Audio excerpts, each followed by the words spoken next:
L'invité du jour, animé par Emmanuel Guibert.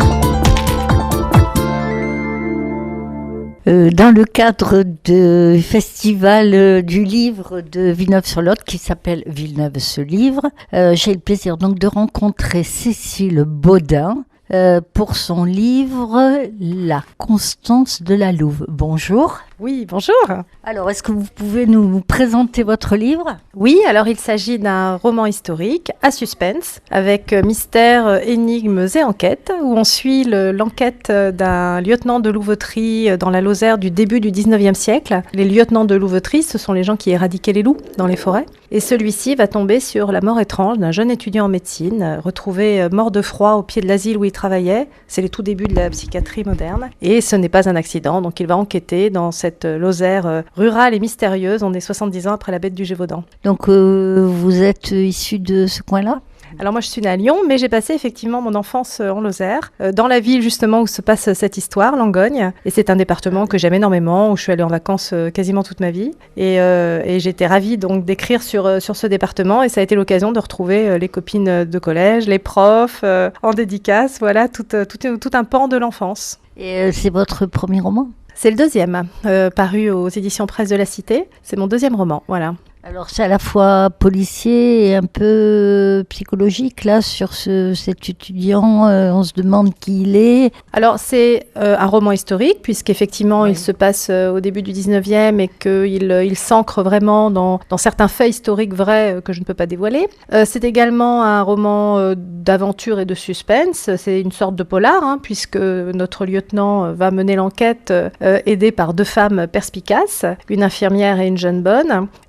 Et puis c'est un roman de terroir aussi, puisqu'il met en valeur des savoir-faire, un territoire rural qu'est la Lozère. Oui, parce que la bête du Gévaudan a fait beaucoup de victimes, en fait. Oui, la bête du Gévaudan, donc c'est 70 ans avant mon histoire. Ça se passe quand, là ? Ça se passe fin 18e, autour de 1760, entre 1764 et 1767 à peu près, la bête du Gévaudan. Et elle fait plus d'une centaine de victimes officielles, recensées véritables. Alors même s'il y a encore quelques hypothèses sur ce qu'était véritablement la bête. Et dans mon histoire, le héros, le lieutenant de louveterie, Victor Chastel, est censément le petit-fils du tueur de la bête, Jean Chastel. Oh là là, c'est tout un programme. Donc, c'est parce que vous aimez, ce qui vous a inspiré, c'est parce que vous aimez cette région-là où vous avez passé des vacances. C'est votre motivation à écrire ce genre de choses ? Alors, j'ai en général deux grandes motivations. La première, c'est l'époque. Je trouve le 19e siècle vraiment très très intéressant. C'est un siècle de grands bouleversements et un siècle d'émancipation, notamment féminine. Et mes personnages féminins sont très forts et très en émancipation. Donc j'adore le 19e. Alors là, on est plutôt début 19e. Et puis, je suis très sensible aux lieux. Et à la magie des lieux, au patrimoine aussi industriel, au patrimoine immatériel, les savoir-faire, les compétences. Dans ce roman, il est question par exemple du travail des artisans, du travail des filatures de laine à l'époque. Il y a un travail de reconstitution de ce qu'étaient les métiers disparus, les sabotiers et tout un tas d'autres. Un peu de travail aussi sur la psychiatrie, parce que la psychiatrie moderne à l'époque, aujourd'hui elle ne l'est plus, mais avec un célèbre asile en Lozère qui s'appelait l'asile de Saint-Alban, qui a été un des tout premiers du genre, et qui est très intéressant, dont l'histoire est très intéressante, et qui d'ailleurs existe toujours, qui est un centre hospitalier aujourd'hui qui s'appelle François Tocquel. Donc voilà, moi en général je pars d'une époque et d'un lieu, et ensuite j'essaye, inspirée par ces endroits et ces époques, de voir quel tourment ont pu vivre mes héros.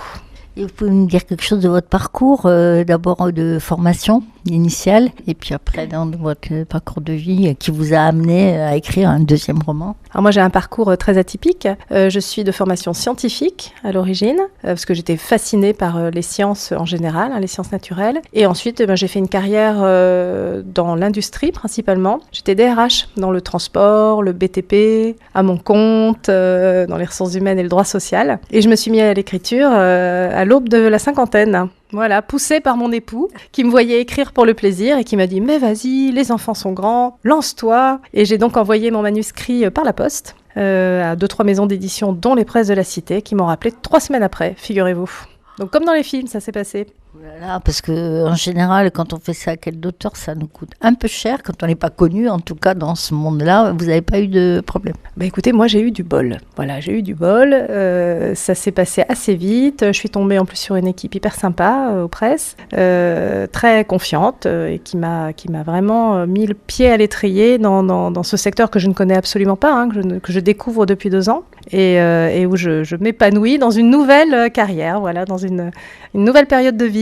Mais vous continuez professionnellement à travailler ou non ? Alors un petit peu moins, parce que pour tout vous dire, j'ai un peu levé le pied, parce que c'est un peu difficile. Si on fait les choses sérieusement, si on fait les salons, les interviews, les dédicaces, si on prépare le suivant, si on en écrit un par an, c'est quand même du travail, beaucoup de travail, surtout les romans historiques.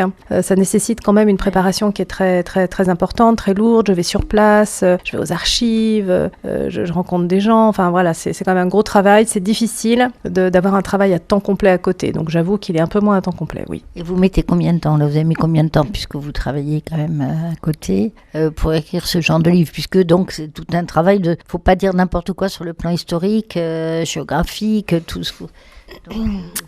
L'écriture en elle-même ne me prend pas beaucoup de temps. En général, ça me prend le mois d'août. Donc je m'y mets fin juillet et je dois avoir fini début septembre. Alors, mais vous êtes sur ordinateur, je suppose. Oui, madame, j'écris sur ordi. Mais par contre, les 6 mois qui précèdent, les 6-8 mois qui précèdent, je travaille beaucoup à la préparation du livre. C'est-à-dire que quand je m'y mets, tout est vraiment super prêt. Les lieux, les personnages, chaque chapitre, les scènes, tout est déjà calé, les recherches, tout est prêt.